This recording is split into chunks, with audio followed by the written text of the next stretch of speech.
দেখুন 1 চামচ সরষের তেল দিয়ে 1 চামচ সর্ষে এই তেল 1 চামচ সরষের তেল দিয়ে 5 ফোড়ন দিয়েছিলাম, 1 চামচ দিয়ে ফোড়ন দিয়ে আমি এই আলুটা দিয়ে দিয়েছিলাম 2টো কাঁচা লঙ্কা চিড়ে, আর দিয়েছি একটা মাঝারি সাইজের পেঁয়াজ আর একটা টমেটো।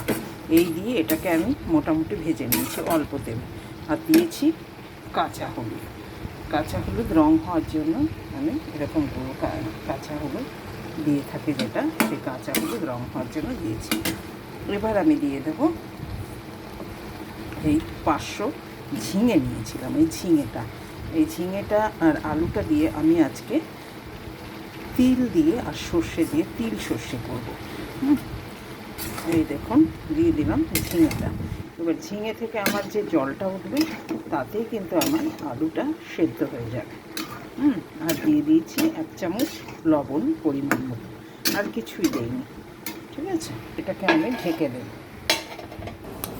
দেখুন নিয়ে নিচ্ছি এই সর্ষে 1 চামচ পরিমাণ, সর্ষে আর নিয়ে নেব 1 চামচ পরিমাণ। তিলটা আপনি ইচ্ছে করলে বেশিও দিতে পারেন, তিল খুব ভালো, তিলে শরীরে ক্যালসিয়াম হয়। আমি 3 চামচ মতো দিয়ে দিলাম তেল। এইটাকে আমি বেটে রান্না হয়ে গেলে, পুরো সেদ্ধ হয়ে গেলে সবজিটা, মশলাটা দিয়ে দেবো।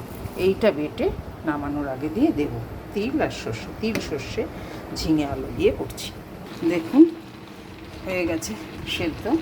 এইবার আমি দিয়ে দেবো এই তিল আর পোস্তটা, তিল আর সাদা সর্ষে, পোস্ত দেইনি আজকে, তিল আর সাদা সর্ষে দিয়ে করছি।